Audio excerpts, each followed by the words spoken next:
Okay. We're going to begin the August 25th meeting for Stearns County. Please rise for this pledge of allegiance and a moment of silence.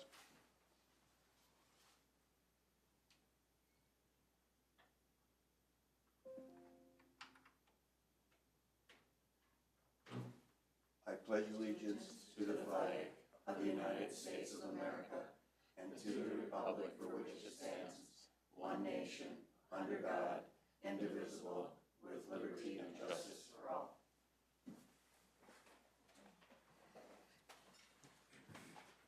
Roll call will show that all commissioners are present with the exception of Commissioner Notch.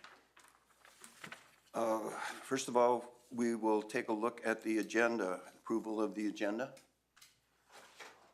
I would like to make one change, and that would be that could we move the issues of commissioners prior to the closed session?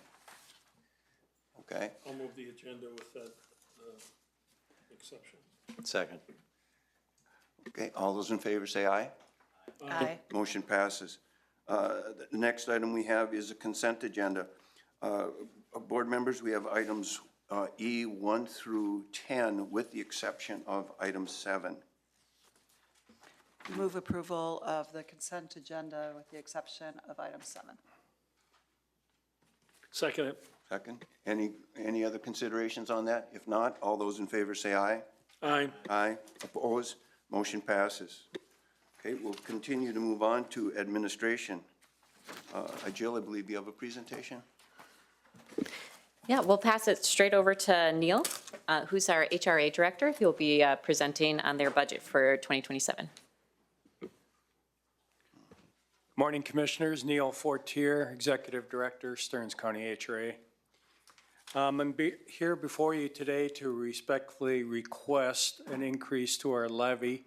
I've had conversations with Randy and Sarah over the past week about our request. Our initial request was for a $50,000 increase, or 8.7%. We've come to an agreement that $25,000 would be more in line, which would be approximately a 4.4% increase. So that is my request before you today. But before we get there, I do have a very short presentation, just a summary of the program so you could see some of the numbers that are affiliated with the Housing Choice Voucher Program in Stearns County.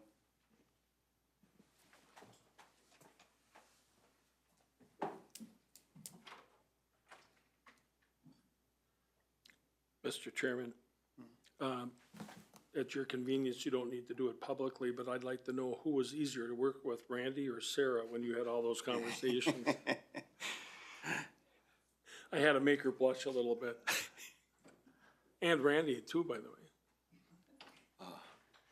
First slide that you see before you gives you a distribution by income of all the individuals that are in our program for the past 12 months.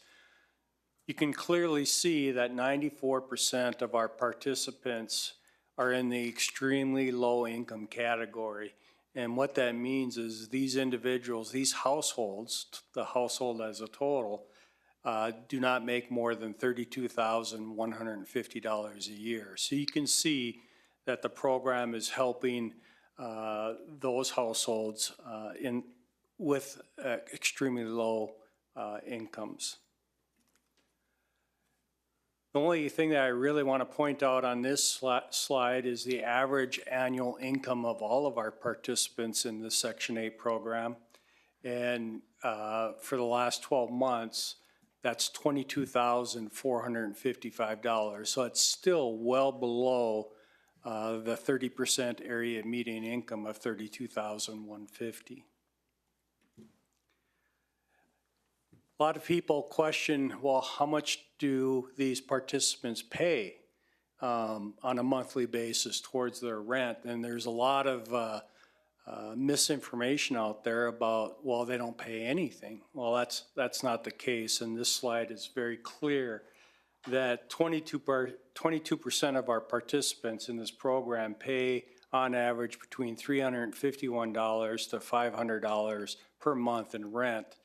another 31% pay somewhere between $201 and $350 per month in rent.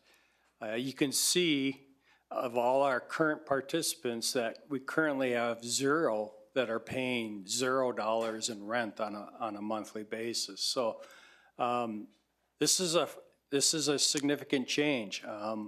If we go back 5 years, and I apologize, I should have printed that graphic, you would see that there were substantially more people on the lower end of this spectrum than there are today, where we had a lot of zero-income families. But HUD's very clear that at some point in time, you need to participate in paying for your rent.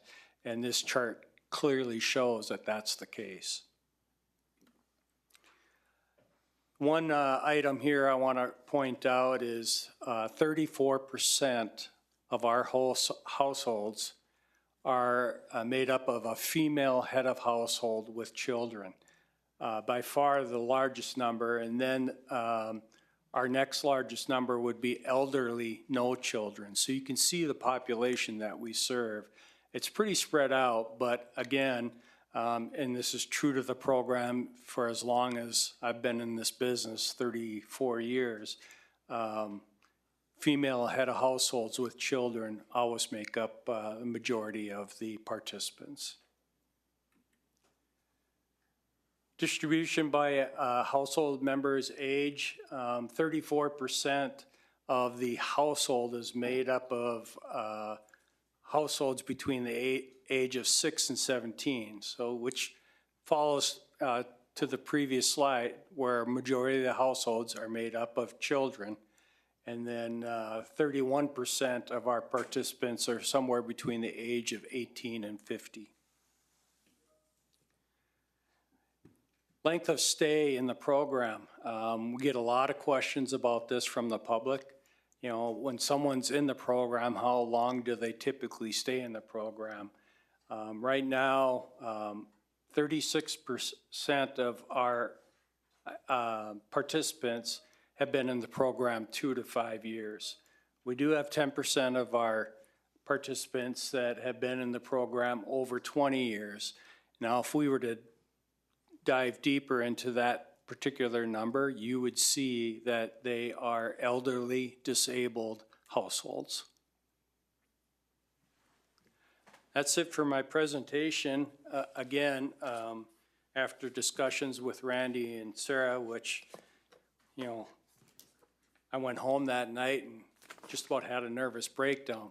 No, no, I love working with Randy and Sarah.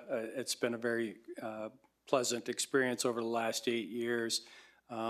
We did come to terms that, you know, we would reduce the increase, the ask, from $50,000 to $25,000. Now, one caveat that I do have to state is that we have 2 deferred loans with Minnesota Housing. Those deferred loans will close sometime this year, hopefully before the end of the calendar year.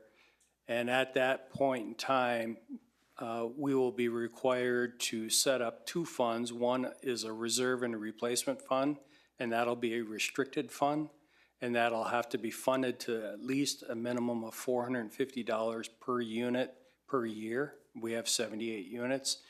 And the other restricted fund will be for the deferred loan itself. Those deferred loans become due in 20 years. They're a 0% interest deferred loan. And a balloon payment will be due to Minnesota Housing when it comes to year 20. And they'll require us to set aside funds to cover that debt. With that, I am available for any questions. Thank you. Commissioner Bertram? Mr. Chairman, Neil, first of all, I serve on the HRA committee as a non-voting member. I've said this to Randy and shared this with Neil and Nicole several times at the meeting. It gives me a lot of encouragement that they keep their thumb on everything. I mean, damage deposits and, you know, delinquent payments and everything else, which is good to see, because of course in any program, that's the integrity of the program is what you want to do, and they do a great job of doing that.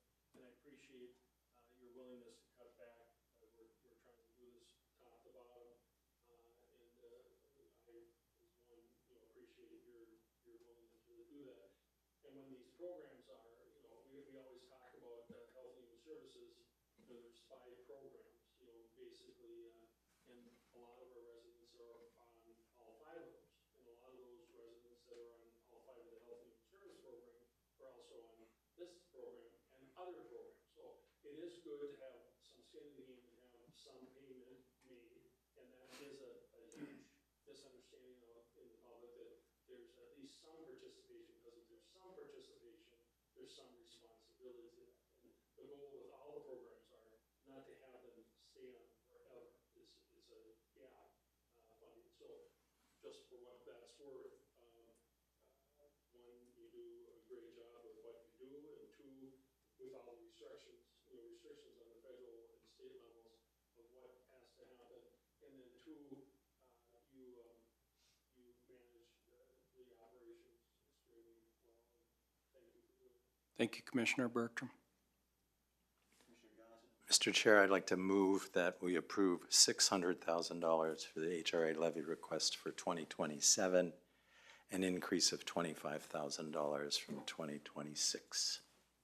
Second. Okay, we got a motion and second. Any further discussion on this? Just a clarification too, this is on the tax statements.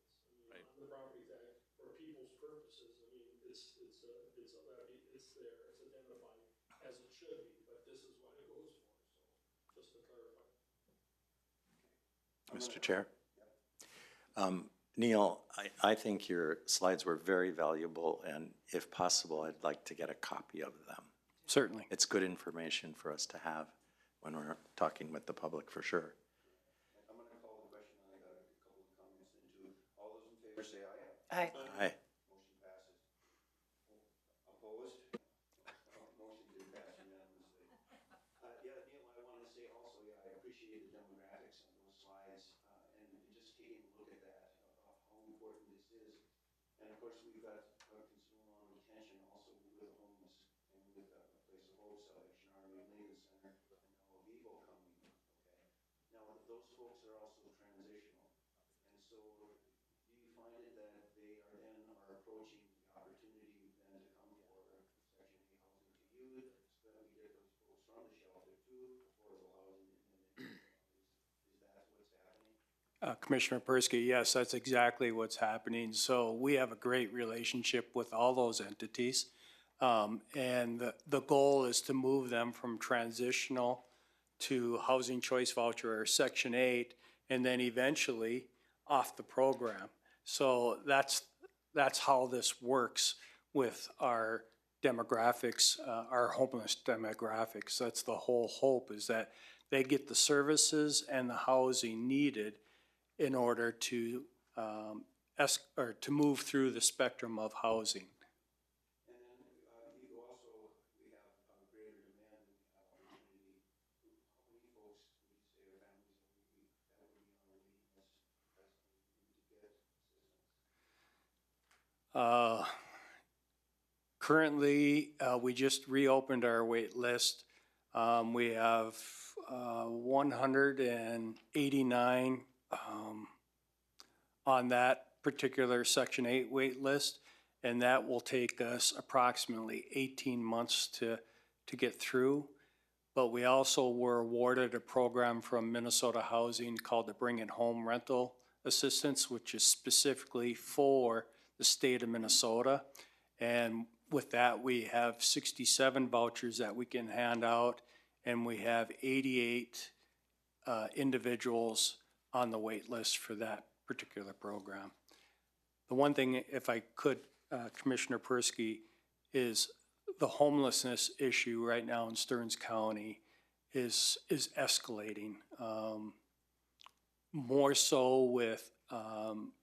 with school-age children than any other demographic. We've been working closely with the school districts and the social workers to try to get them into this Bring It Home program. And the numbers this year are the highest that I've seen since I've been in this business. Neil, I understand that, and I do believe, though, some of that is just identification. Before we didn't have the numbers there, and now we've realizing the need that we do have out there. So it's a considerable issue and a considerable concern for all of us. Commissioner? On that issue, Neil, is it in every district in Stearns County? I'm just curious. Yeah, so obviously the largest number is in the St. Cloud School District, but we're seeing them as far west as Sauk Center and in Painesville. Kimball, we're seeing the need, so. Do you have a breakdown, Mr. Chairman, of, because I asked this at the last meeting about the numbers in St. Cloud because I was given a number some time ago and it was a different number. And I know that's mobile, it's one, it's hard to nail down. Two, it does vary, but I just would be curious if you have numbers or whoever you're working with has numbers. Because again, I can tell you, people don't believe that it's that high and they don't believe that it's countywide. Commissioner Bertram, the last number that I have for ISD 742 is 1,400 students. Wow. It's not that. Well, whatever numbers, I mean, obviously, that's a third number now that I've heard. So Yeah. it would be good to get a number that we kind of know what we're dealing with. But if you have numbers, whoever you're working with, whatever your numbers are, we can compare that to the other numbers that we've gotten. But the point is, it is an issue. Commissioner Clark? Thank you. I was going to build off of what you said. I really appreciate the work you do. Housing stability is one of the key factors for anybody to be able to live, whether you want to say stably, successfully, whatever words, and we clearly don't have enough, so the work we're all doing together is important. Also, just for the public, just to remind them, the numbers you're talking about in general don't include the city of St. Cloud because city of St. Cloud has their own HRA, right? So they have their own wait list, they stop their wait list, they start it.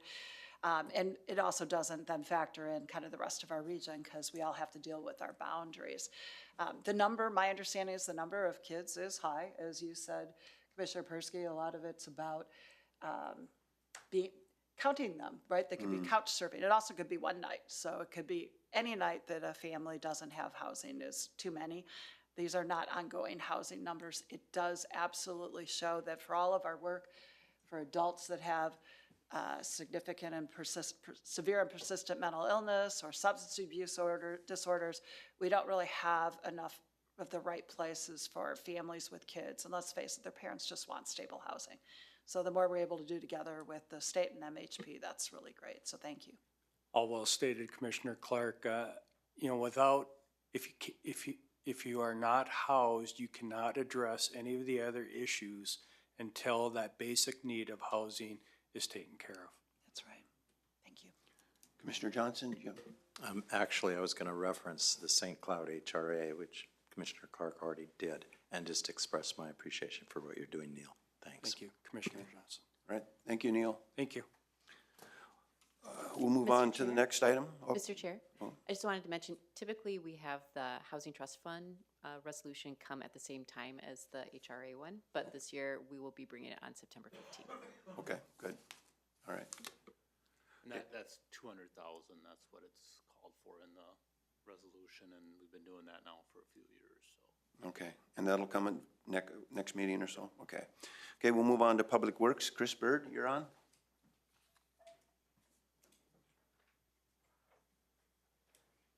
All right, good morning, Commissioners. This item before you today, first I want to start by apologizing. This is something that kind of got lost in the shuffle with the transition of leadership at the Highway Department. This was something that the Highway Department staff was talking about with residents last fall, and that was the need for a speed study on CASA 75 in St. Augusta. Starting, well, in your packet, there was a map of the location, but if you can picture it, there's the Harvest Bank there on the corner, and then CASA 75 heads southeasterly towards Opportunity Drive. So residents have been experiencing what they believe higher than the speed limit traveling on there. There has been some recent development in the last 2 years that could be a reason to have that looked at. There's been some commercial development therefore new accesses onto our county highway. Those are some factors that we use as engineers to determine if a study is warranted. So the item before you today would be to adopt a resolution requesting the Commissioner of Transportation to complete a speed study. And the reason for that is currently in Minnesota statute, speed limits on county highways are statutorily set at 55 miles an hour, or the county board can request MnDOT to do a speed study to set a different speed limit. So I think the residents all hope that the speed will be reduced from the statutory speed limit of 55 miles an hour, but we need that study to complete that. Okay. Other things I just want to add quickly, I have been in talks with the District 3 traffic engineer, and just put it out there, full disclosure, it'll be about 9 months because of his backlog before we would get a results of that study, of his study that he completes, so. Okay. Mr. Chairman. Commissioner Clark? Yeah, thanks. Very much appreciate it. I know Commissioner Bertram, you've been hearing from people about this. I think all of us have. I know that it can be a frustrating process, but we have had some success on another road because of this, and counties, including our own, have lobbied to make sure that MnDOT is the ones figuring this out and making these decisions, so we don't have some of the technical term wacky speed limit changes that you might see between cities that go from county line to county line. So I would certainly support this and hope that the speed study does what they're hoping as opposed to something different. Okay, Commissioner Bertram? Mr. Chairman, I'll move the speed study to be completed, and I have a point to make. And I'll second that. Okay, got a motion and a second. Commissioner Bertram? The concern obviously is that I shared with residents, and yes, you know, there's a lot of people that have a concern, and I've seen it firsthand. I mean, they go down that road like nuts. What I'm concerned about, most speed studies, as I shared with you yesterday, that I've been involved in, ends up, and they come back with a higher speed limit, believe it or not. And the logic they use is they say, well, we go with what the majority of the traffic is driving. Well, I always told MnDOT if that's accurate, then it should be 150 miles an hour on the freeway, because I'm going 80, and not when the sheriff's, not in the county, I don't do it, I do it in Wright County. But they're passing, and so if you went by the average speed of drivers, the freeway traffic, the speed limit would be 85. But most times, they've come back higher, and we have no control of that. And if they come back, we have to post it as that, correct? That's right. That same statute language says that the counties shall install the appropriate signage at the results of the study. So I share your concerns too. My experience has been when speed's already reduced from the statutory 55, say it's 40, and residents want it to go to 35 or 30. I've seen that also where the study actually comes back and says, no, it should be back up at 55. I feel from an engineering standpoint, this location, I think we're at low risk of it being higher than 55. So I think this is a good location for a study, all things considered. That is one of the criteria they look at. We call it the 85th percentile. They'll measure it with a radar gun and see what 85% of the traffic's traveling. But they also look at the road condition, the number of accesses, the geometry of the road. So they are now looking at additional factors when determining those speed limits today. That's good to know. Any other questions? I'm sorry, real Mr. quick. Clark? Thank you.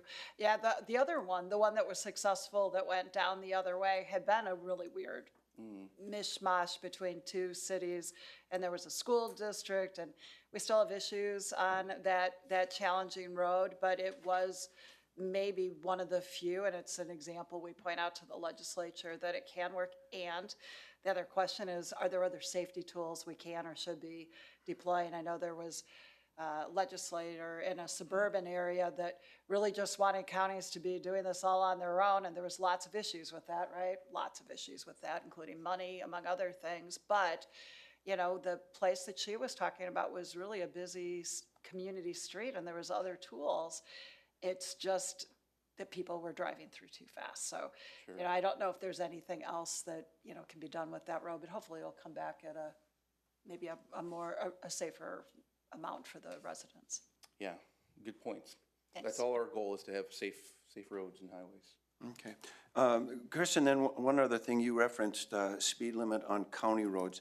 It seems I've heard two different, if it's not posted, what is the speed limit on a county road? Well, statute dictates that if it's not posted, it's 55 miles an hour. Okay. And that's kind of how the wording is. If it's anything other than that, you shall post the speed limit. Okay. So in this case, we're all hoping that it comes back with a lower recommendation. We would be obligated to install signage on there, because right now we don't have 55-mile-an-hour speed limit signs. So if it's less at 40 or something, we would be obligated to erect those signs out there on that roadway. I just thought of it, Chris, you have talked to the city, because the city was involved, and of course with the new clerk, if you didn't, you maybe should just touch base, because it's in the city. That's right. It's fully within the city limits Right. of St. Augustine. So maybe just let them know, because they were involved, Bill was involved before he left, and the new clerk may not know that, so. Very good. Good suggestion. And then copy me on that if you don't mind. Anyone else? If not, I call the question. All those in favor say aye. Aye. Aye. Opposed? Motion passes. All right. Okay, thank you. Thank you. Are you gonna be here, Chris, for a while? Yes. Okay. We'll move on to the next item. We have building facilities. Kevin, we got an update and some things on the Justice Center. We sure do. Take me just a second here to set up shop. Mr. Chairman, it's common to see a police officer walk behind Kevin. If you notice that, very rarely that he's, Kinda used to Is it? it's always better if they're walking in front of you, in my opinion, but whatever works.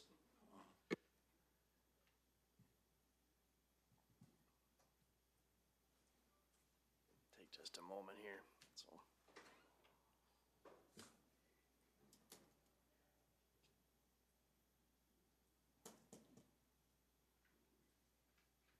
Hey, all right. Well, good morning, Commissioners. Kevin Cornick, Facilities Manager for Stearns County, and joining me is Mark Maslankowski, the jail captain. Together, we've been tag teaming the construction of the Justice Center project, and I'm happy to report that generally speaking, the project is going very well. We're on or ahead of budget, and I would say we are on schedule, right where we're hoping to be. So I have 3 items for you today. The first 2 are for information only, but will provide a little more in-depth update on how the project is going.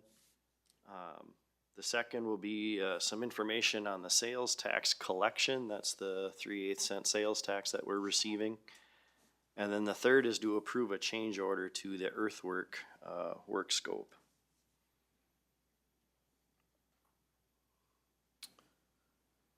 So I'll start with, included in your board packet were monthly updates that Kraus Anderson's responsible for putting together for us. And I will jump to the latest one here in July, but on site currently we have well north of 3,000 lineal feet of footing foundation in the ground. So the majority of the jail footings foundation are in the ground. We're moving into the sheriff's office side of the building.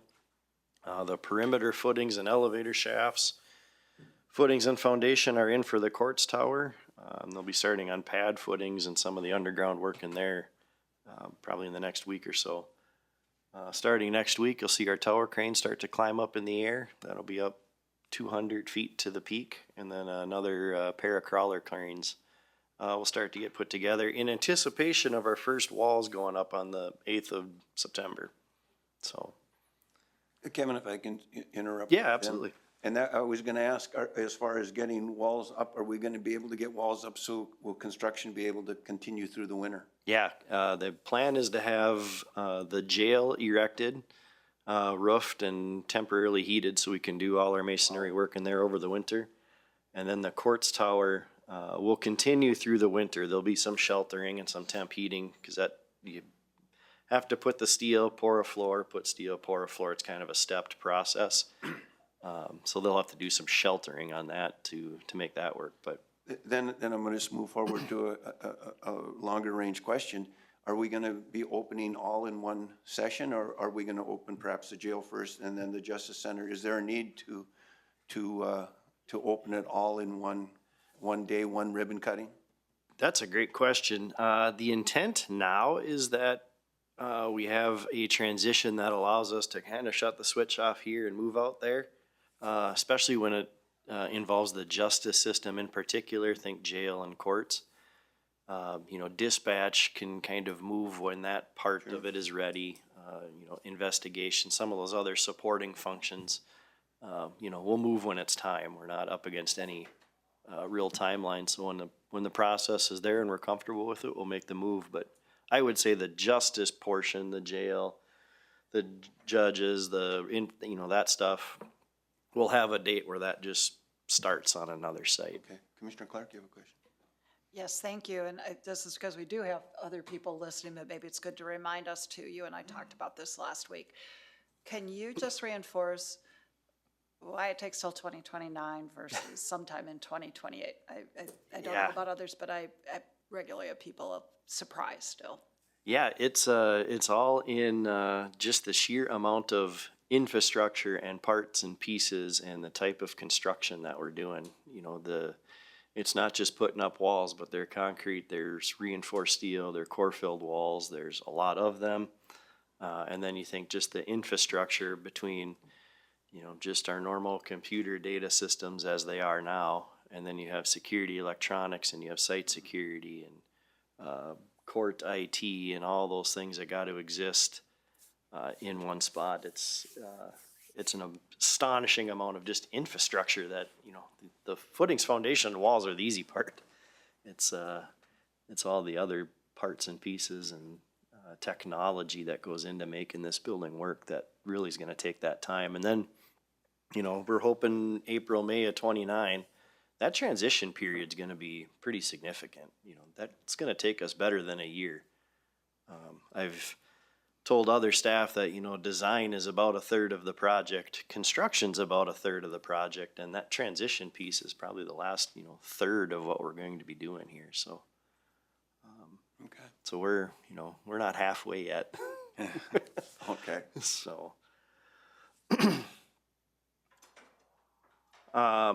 over the next couple of weeks, earthwork will start tidying up some of the underground, think storm sewer, rainwater, that kind of thing on site. And then they're hoping to transition out to start getting us down County Highway 134 for sewer and water service. So Mark was kind enough to fly a drone video last week, so we'll loop that a couple times. But what you're flying into is the jail. You can kind of see the 3 pods and the main hallway starting to develop. Concrete crew, we have 2 full concrete crews on site. So one's working on the court side, one working on the jail side. You can kind of see the yellow base for the tower crane in the video there. The square just to the right of it's Sallyport jail intake. And then you're flying over intake right now, and then you can start to see the courts tower outline starting to take shape with the elevator pits and pad footings and foundations.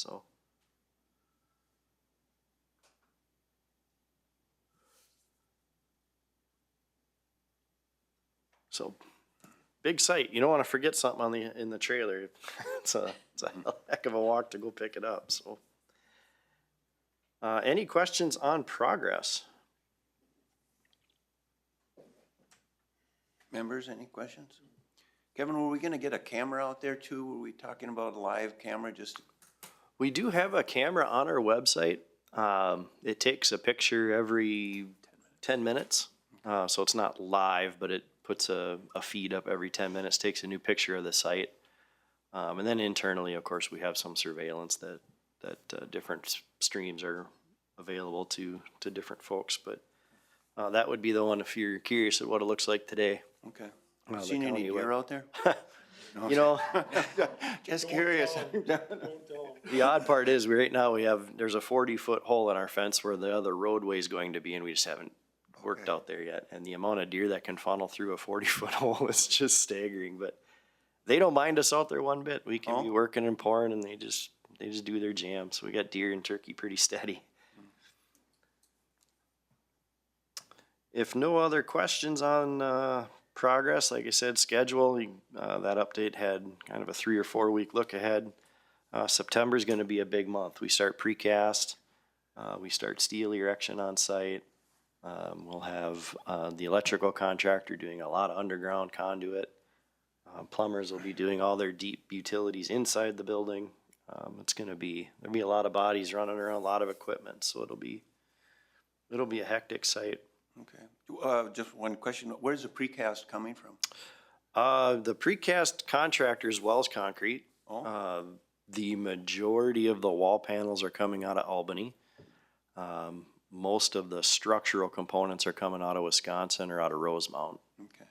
So they got plants kind of all over the Midwest that specialize in different, materials, beams, Sure. columns, that kind of thing. So, But we're bringing some of those walls out of Albany. yeah, which the of course vast is what we majority of the wanted wall to see. panels are Good. coming out of Wells, and they got quite the stack out there already. They've been pouring now since early July, so they're stacking walls up.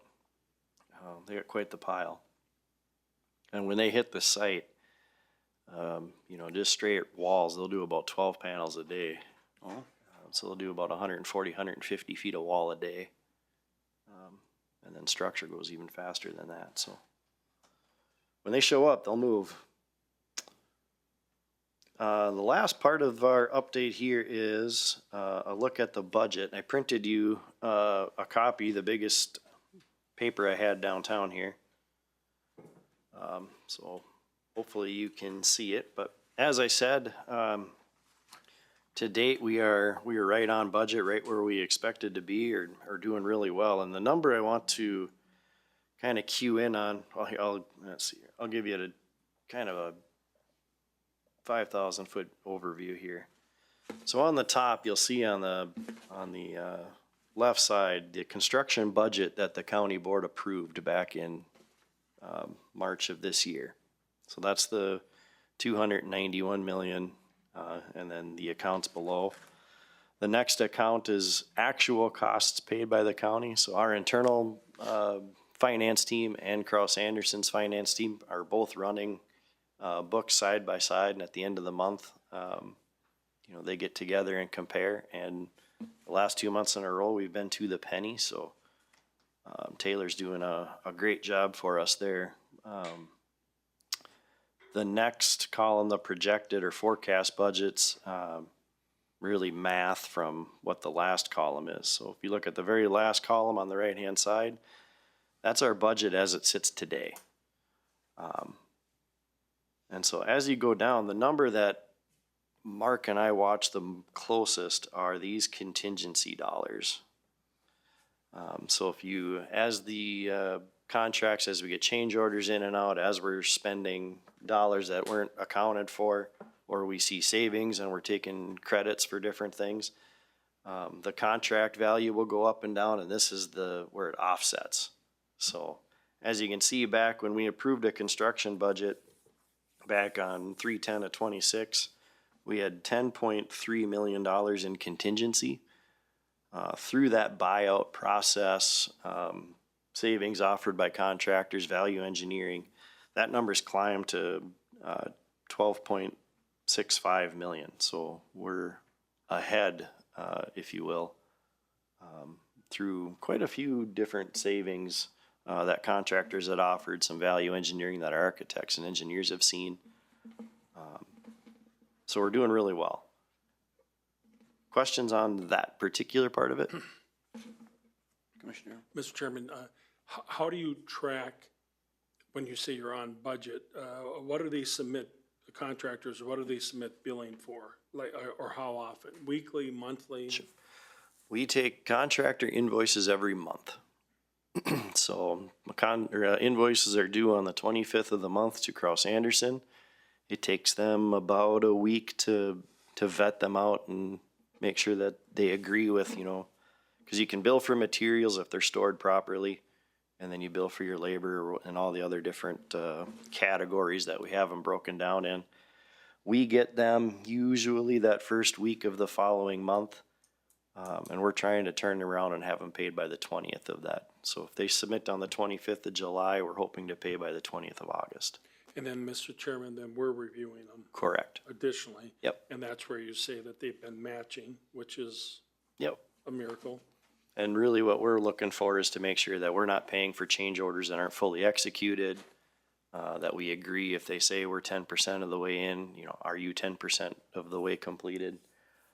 So that's really what we're watching for. And then our internal finance team is taking all the sales tax that contractors pay that will go back to the state for reimbursement. So there's a form that we're getting that we got to go through every contractor every month and make sure that we're getting, that they're reporting the appropriate amount. So when we go to collect that back from the state, we have what we need. So when you say you're on budget, what I'm trying to track is that based on what you're being submitted to pay? Or how are you assessing that you're on budget?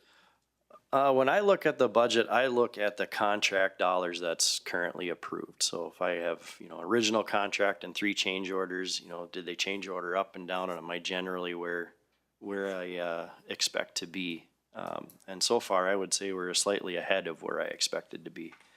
Of course, as you know, down further in this, there's a pretty significant change order that's gonna dent that $12 million a little bit, but that's really what we're looking for is, you know, are we seeing things on site? Are we running into problems that we think are gonna cost a lot of money? Our contractors, you know, are their scopes complete where we think they actually have everything that we need? I'll use earthwork as an example. Water main aside, you know, we're digging footings through the building. We ran into a rock the size of about a Suburban. It had to go. So you got to bring equipment in. You got to bust the rock out. You got to move it. Generally speaking, earthwork is usually about 2% of your construction contingency. So if you carry 5, you can anticipate to spend about 2 of that in earthwork just because you don't know what's underground. On that front, we're doing really well. So far, water main aside, I told Mark if we could get out of the ground for less than $1 million in extras, I'd be really happy on a project this size. So, because you just don't know what you're going to hit. So that's how I look at, you know, am I on budget? Am I seeing things that I think are going to increase somebody's contract in a way that I didn't see coming or that we didn't initiate ourselves? So, Kevin and Randy, did we have to take on additional staff just to do the accounting of, I mean, there's a lot of numbers coming in and going out, and we haven't had to do that? We're using existing staff. yep. Okay, it's an extra level of work for them, obviously, yeah. Yeah, Are we we're, able, Mr. Chairman, to recoup that through the sales tax? Yeah, we are charging the project for staff time. Got it. Oh, okay. yeah, Randy staff's been fantastic. Taylor, you know, this isn't normal county accounting, so he's having to learn what construction accounting looks like, and it didn't take him long. He's fussy, which I like. So other contingencies, like I said, looking at, you know, we carry a few different contingencies. The one we looked at, the 12.6 million, is construction contingency. We also carry a soft cost contingency, which we haven't had to touch yet, and then furniture, fixtures, and equipment contingency. That'll be sometime down the road when we start getting more into furniture and those kinds of things. So all said and done, at the end of the day, that 291 million stays. Think of a balance sheet. That's how we're working within that 291 million board approved number. Questions on budget?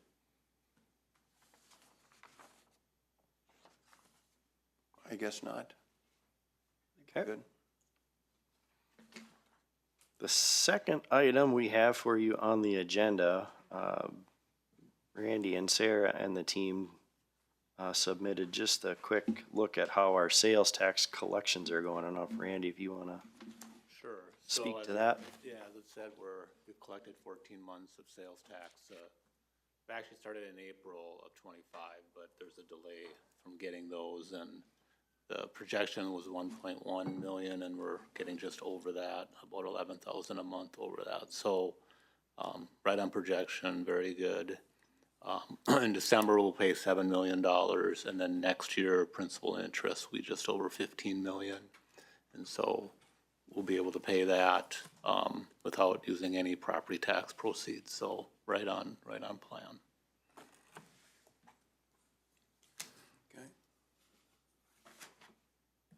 And the last item I have for you today is to approve a change order add to Vite Construction, Work Scope 31A, in the amount of $684,876.13 for the change needed to the water infrastructure that occurs in the city's public right-of-way. I had written a narrative in your board packet that kind of spells out what that all is, but the punchline is when we were going through design back in July through December of last year, we had intended on boring, directionally boring a water line, a plastic water line. The city came back to us in March and informed us that they don't accept plastic water line within the public right-of-way, the infrastructure that we will be turning over to the city for them to maintain. So that required a change to ductile iron pipe, and then that also initiates a change in how you put it in the ground. So ductile iron pipe needs to be open trenched. So we have dewatering and more earthwork to do and a little more traffic control. End result, better product. Undeniably a better product in ductile iron versus board pipe.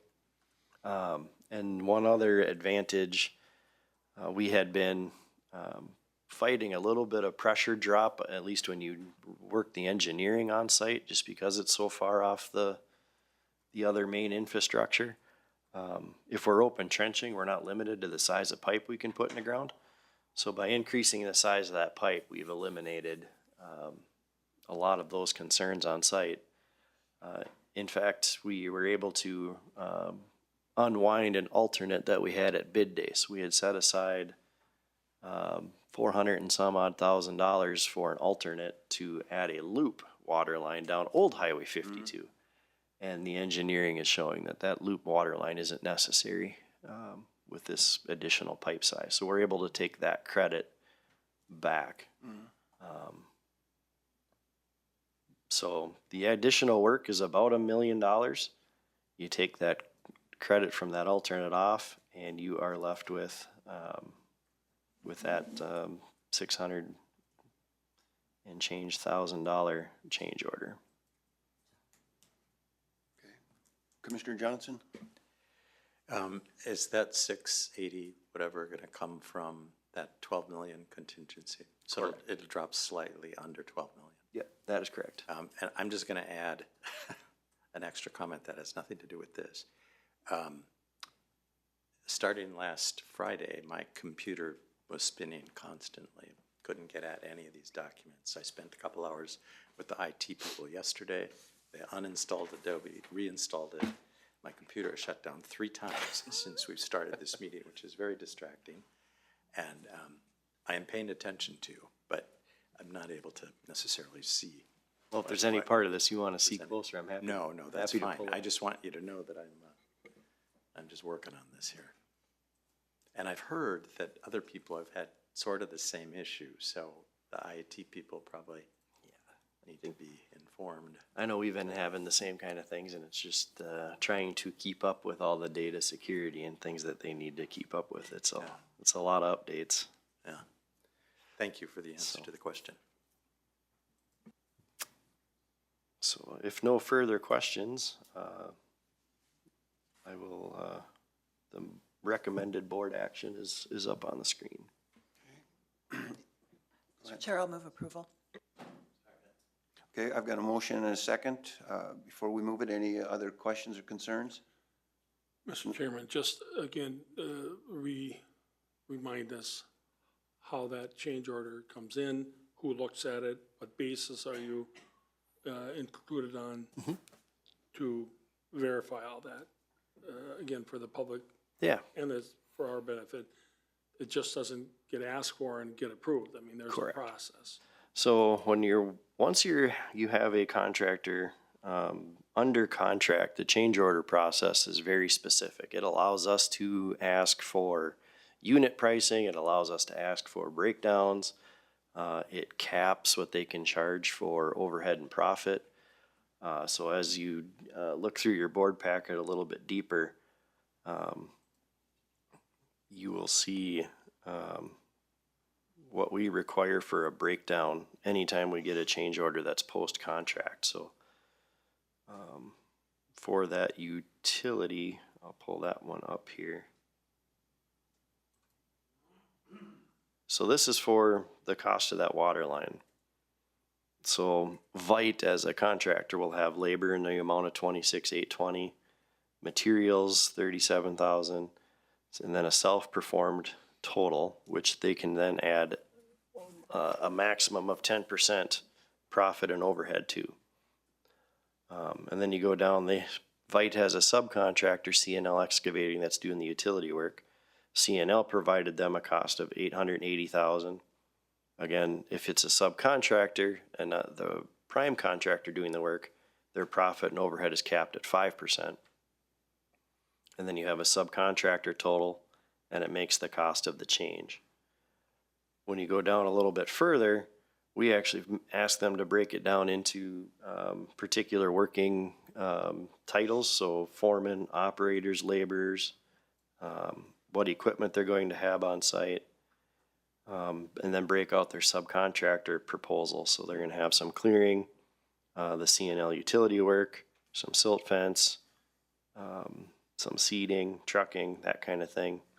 And then we actually, from a subcontractor standpoint, we require them to break it down even farther. So what you're seeing here is CNL's Excavating's line item breakdown for all of that work. So the top half that you see, new scope added, this is all the things that they need to do for this new water line. And as you get down towards the bottom, it's the original scope. These are the things that were taken out that they're not going to have to do with this change. So the new scope was 1.62 million. The reduction from what they had in the original scope was 754, and that gets into their 865. So punchline is we ask for and are owed a lot of detail when we do change orders post contract. And then we have the ability to question or vet any of these numbers or ask for supplier invoices or estimates, all of those kinds of things. So we put a lot of time into, and then, on the backside, this gives us something to kind of measure against. Like, well, you told me you were going to have, 1,000 widgets and you used 500 widgets. Mm-hmm. What's the deal? So. And then, Mr. Chairman, I assume you've asked the city if there's going to be any other surprises? A few times. I think this is the last item I think we have engagement with the city on. The developer agreement portion of this is done, which basically states that at the end of it, we're going to hand this over to the city for them to maintain. It's like you would do any other infrastructure in the public right of way. We have all of our permits in hand from both the state and the city. And the construction side of it, the inspections and those kinds of things have been going really, really well. We pretty much have a standing inspection every day at 1 o'clock. The building permitting process and everything, you don't see anything? No, we're complete through all of that. And how about the Department of Corrections? Have they been a pain yet, or is that coming? No, the fella, I forget his, refresh my memory. Justin, that we've been working with there has been very good to work with. Offers good advice, uses his perspective, and then we have the advantage of having Chris Toma on our team who sat in that role previously, in fact, wrote the rules that we're currently operating under, and the Department of Corrections has been a very smooth process, and obviously we'll have an inspection component of that, and sometimes the review and the inspection don't always see eye to eye, and we'll navigate that challenge as it comes, but to date, it's been a very good working relationship. Good. Mm-hmm. Anything else? If not, I'll call the question on the change order. All those in favor say aye. Aye. Aye. Opposed? Motion passes. Kevin, I had just another question. On these change orders, is there a minimum, either a dollar amount or a percentage that it must have in order for it to come to the board? I mean, To the board. occasionally, yeah. Yes, so back when we approved contracts, you delegated signing authority to Mark and myself for up to 5% of the original contract value. And then there's some oversight thresholds in there for county auditor or county administrator. There's some oversight thresholds in there as it climbs. This one, exceeded that threshold, obviously. And then I don't think we have any other ones that are even coming close. So, but yeah, there's a 5% threshold from that original contract value that'll come to the board. So when, the contractor is working on something and they see that they're short some material, they can come to you and say, we're gonna substitute this, and of course, make the change, and of course, we're gonna go with a superior project. Right. Opposed to an inferior project. Yeah, and there's been a few things that, as we've been going through, we've made some changes, and I know the change order log, I think, will come in your next monthly packet, and it'll list all the ones that are approved with a dollar value, because we sign a lot of change orders that are no dollars and no days, just so that when, from a contractual standpoint, we have a record. I'm not gonna give you the list of all the ones we signed for zero, but the ones that had a dollar impact will show up on that list, so. Okay, good. Commissioner Clark? Yeah, I know we're almost to the end. And Okay. we got right, but because you guys both said something, I think the other piece of this that's not surprising, but for people who haven't seen a complicated project management system before, the way that all this is done to hold people not just financially accountable, but to their times, to their work, being able to, how you're working with so many different companies, it's a lot. So it's not only a big project, but it's a lot. And that is also incredibly impressive. And so I want to thank you for that. And I think it's good for us to us as a board to be aware, but it's also good for the public to know. This is not being taken as a small undertaking. It is very complicated, and you have some great ways for tracking, and because you've got a great project management team working on it, so thank you. Yeah, appreciate that. Okay. Thank you, Kevin. That brings us towards the end of the meeting here. And we have just a change. We're going to go into closed session. But before we do that, we're going to move up the issue by commissioners. So I'll start on this end. Commissioner Johnson? Thank you, Mr. Chair. I have three things I want to mention. The first I've mentioned before, and that is the concept of downtown site development subsequent to the move out to the new Justice Center. There are people all over the community who have been working on that. The 2025 comprehensive plan at the city, update of 2015, calls for housing units, a bus transit station, all sorts of things. I haven't heard that we've had a lot of input into that. And we don't necessarily know what we want to see happen. And I think there are businesses and developers and other people in the community who also want to participate here for the sake of a better downtown. So I just want to ask again, at what point we might get involved in these kinds of conversations so that we're not stuck with 4 acres of gravel 3 years from now and don't have a plan, or someone else has a plan. Okay, that's number one. Number two is, as I was going through the budget information, I noted that economic development is a huge part of strengthening the economy and strengthening our budget. More businesses, more jobs, higher tax capacity, that sort of thing. And I know there are groups of people working on this. The HRA works on it, the city works on it, 7W Comprehensive Economic Development Strategy, people are working on it. But I think this suggests a conversation about economic development in Stearns County across the next number of years. And not only what we envision but some sort of timeline for action. So that's my second thing. The other thing is that there's a major issue around the country now about automated license plate recorders, ALPRs. And I think it would be good if we understood what we're doing here in Stearns County. Is there vandalism? What does it cost to operate this? I believe these things serve the city police and the sheriff's department very well, but I think it'd be good if we had a conversation about them and discussed it relative to budget and relative to right to privacy and that sort of thing, so that everybody understood our county position. Thanks.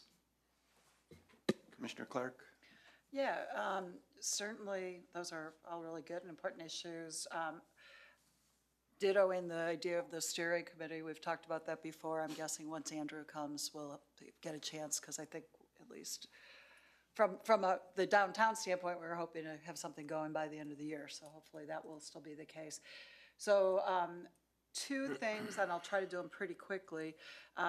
Kudos again to, this is, first one's election season related. Kudos to the staff and all the election judges, and not only for the work they were doing. I know you got some requests about a potential recount and outside paid one across the state, and all the work that goes into that. And you may want to, just for the public, to let them know kind of, since those dates have passed, what that looks like. But also, we're also in this really tricky part, and we're in an exciting part, because we are kind of ground zero for lots of people changing offices or hoping to change offices. And so everybody's going to be coming to us. And a number of them, at least in this immediate area, including where we sit, are close to where we sit, are bipartisan. And so as people come to us with requests or groups that we're parts of, you know, it's probably good for all of us to remember, just to reinforce that it might not be at that same meeting, but now we got to give, you know, equal opportunity to all candidates, and just kind of how we think about that. I know we had the AMC board retreat at the end of last week, and we had a lot of really good, substantial conversation about what it means to be nonpartisan and nonpartisan leaders, and also utilizing bipartisan relationships as we do our policy work. So just kind of thinking about and being mindful, it's really great because we have really good relationships with a bunch of folks. So that was one thing. But Randy, I hope you'll speak to that. And then I have one other item. Do you want? Sure, I can. So on the recount, there was, first of all, the recount we're talking about is the Lindahl governor on the Republican side. He was talking to the Secretary of State about wanting to do a discretionary recount. So you get an automatic or a, you know, government paid recount when the race is so close, right? This was well beyond that, not even close to that. So the state does an estimate of the cost, works with the counties. Most of the counties sign an agreement that if there's a recount, we'll participate in that, and we did that. Yesterday at midnight last night was a deadline to get their paperwork and a bond in to cover those costs, and that didn't happen. So it looks like that recount is not going to happen, which the staff is happy about that. So anyway, it's certainly a lot of work, right? Multiple days to do that recount. So that will not happen. So. Right. Thank you. Please again, thanks staff. My other item was partially also a kudos, but a good reminder. Staff, human service staff, put together a really great, you know, open workshop / question and answer for long-term care facilities. I know that we were all invited. I was able to sit in and listen, and once upon a time that was an area I practiced law in, and I've never thought you should need an attorney to be able to get health care. And they did a great job. The various people who are really trying to help individuals also did a great job. A lot of interesting questions. For me, it was a good reminder that a lot of people are looking for how do they need to spend down their assets so they will even qualify. So there's a lot of situations that were brought up that really were about people who probably need an attorney, right? When it gets really complicated, I have land producing, income producing land that's adjacent to my this. I have that, those are not the kinds of normal things that we expect in terms of MA, because it's complicated, and if you're married, you get to have spousal impoverishment for one, and it's hard stuff, right?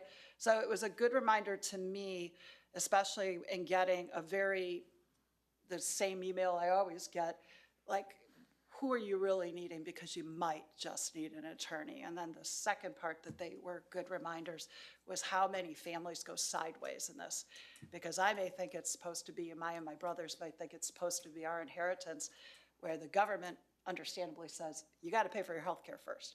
And so it's just hard. So a number of people talked to me just briefly about how many situations they have with very difficult families. So I'm really glad they put this on. I'm glad they're going to continue to help communicate, and it's just hard sometimes. So that was it, Mr. Chair. All right. Commissioner Bertram? Well, that was actually, Mr. Chairman, one of my, I was gonna bring that up. Took me a year and a half, 2 years to get that meeting lined up. There was some real hesitation to do the meeting for some reason, but with the providers and the families, unfortunately, then they picked a date that didn't work for me, so I couldn't be there, but I'm glad at least one of us was there. But I definitely have heard from healthcare people, and my whole push for the meeting all along was, I told Melissa, you get everybody in the room. The state unfortunately did not participate, to my knowledge. Did they, Carol? I did not see them, although they were not, based on what was happening there, I would argue they didn't need to be there, although I agree with you, it's always nice to have them there. Right.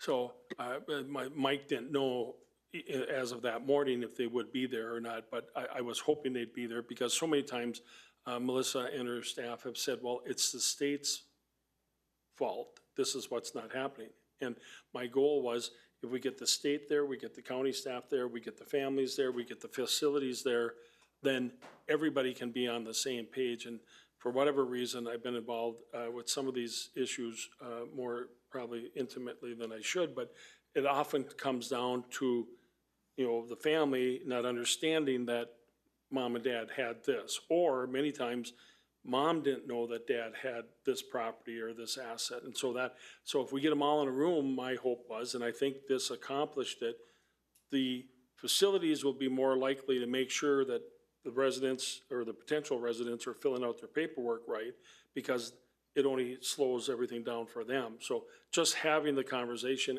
and a starting point, I think, was huge, and hope that continues. Voting, yep, again, thank you to everybody that voted. My goal, or my guess, was 30%. So 4 years ago, it was 20%, I think, if I remember right, Randy. So 26%, we'll take that. Great turnout. So here we come November 3rd. So get that on your radar. The onboarding with Andrew, again, I'll just suggest that somehow we come up with a common message.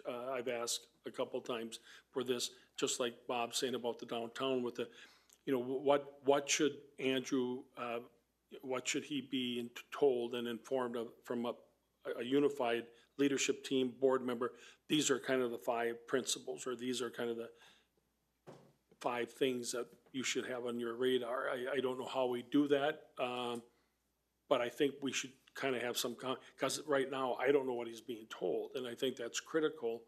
I'm glad that you're having those meetings, but I think some direction with those meetings from a bigger group might be helpful. Again, all the way around, but I'll keep asking for that. The reason I asked if Chris would be here yet, there was an airport meeting that I didn't know anything about until your report, and Chris attended to take notes because you couldn't be there. Are we gonna, or can we get an update of what happened there? What, I didn't see an agenda or nothing. I talked to the chair of the Benton County Board and he knew nothing about it. So I'm not sure how this happened and then what happened. Or can we get some kind of a report written or something soon? Yeah, I think we could probably put something together. Commissioner Notch was there on behalf of the board as chair. So unfortunately, he's not here today to report out on it. But I can connect with Commissioner Notch and with Chris on putting something together. So if sooner than later would be helpful, because hopefully, again, there was no direction. We didn't know there was a meeting. We didn't have an agenda of the meeting, so I don't know what they talked about.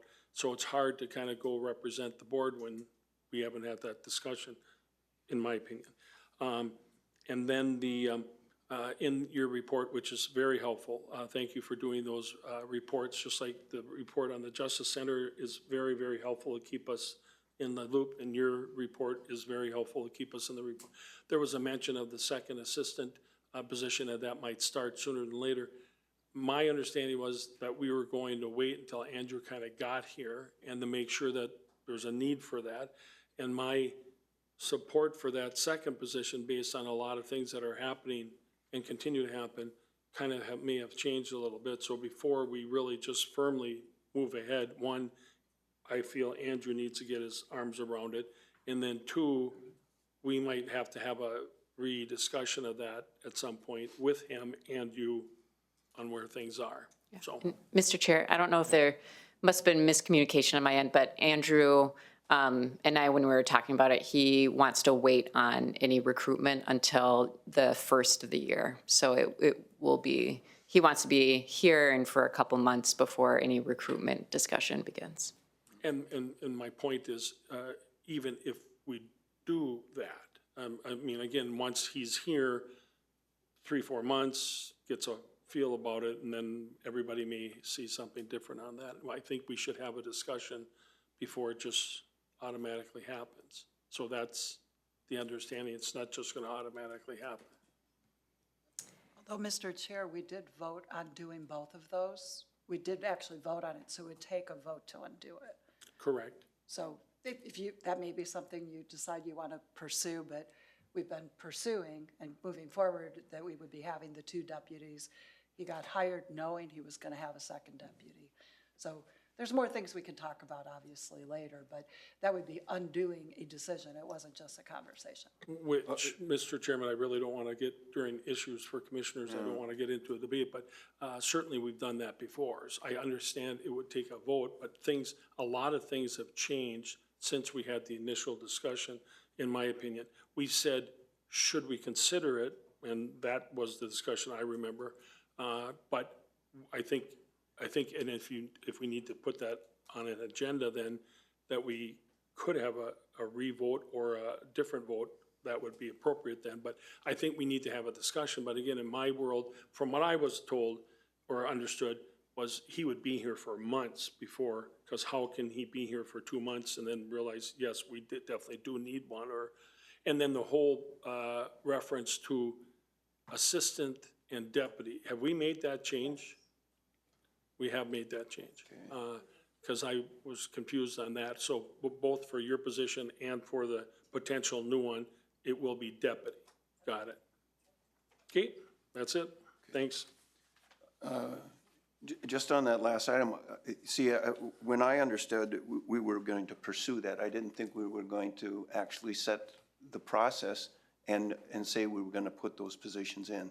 I thought we were going to pursue those. So I think. Yeah, Mr. Chair, maybe we'd have somebody bring it back, just to send us an email. And again, this is stuff that we could certainly just get information back from admin. When Mike brought it through, we adopted both. We published the new administrator hiring with both, so they know that it was in there. So this was in more than one meeting. And then the only question was whether we were going to start the process before they came in. So somebody be ready to go. We're waiting. The decision had been made to wait. And Andrew, I thought what you were reinforcing was that he didn't want to come in and start doing anything right away. Okay. He wanted to come in and get his feet under.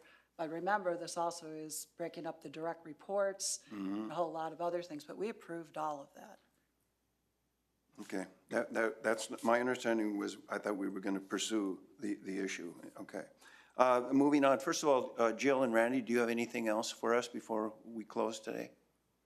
I don't have anything. Okay, good. Then I want to also just respond. I was part of the canvassing board on the election. Again, kudos, staff, volunteers, judges, great job. And hopefully things will go smoothly in November. Computer issues.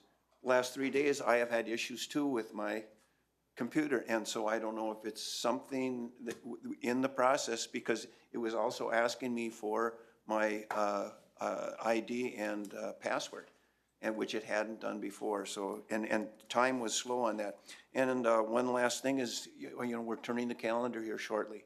If you've maybe had your windows open the last few evenings, it's cool. School's going to be starting. Athletics is going on. We want people, to make sure that they're safe out there and our kids are getting a good start of school year. So if we don't have anything else, we'll move on to the last item, which is moving to a closed session. And with the closed session, I have a document I read before we go into the closed session. The open meeting law, Minnesota statute section 13D.05, subdivision 3C, allows for the Board of Commissioners to close a meeting for the following purpose, among others, to develop or consider offers or counteroffers for the purchase or sale of real property. While in closed session, the board will consider the development and offer to purchase the real property identified by parcel numbers, and for the record, I'll read this, 82.43744.0170 and 82.44015.0120. With that, I will hereby look for a motion to close this meeting. So moved. I got a motion and a second. All those in favor say aye. Aye. Okay, we'll close our meeting at this time.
continue with the verbiage that we had discussed and look for a resolve on that. With that, I'll go ahead and I will close today's meeting.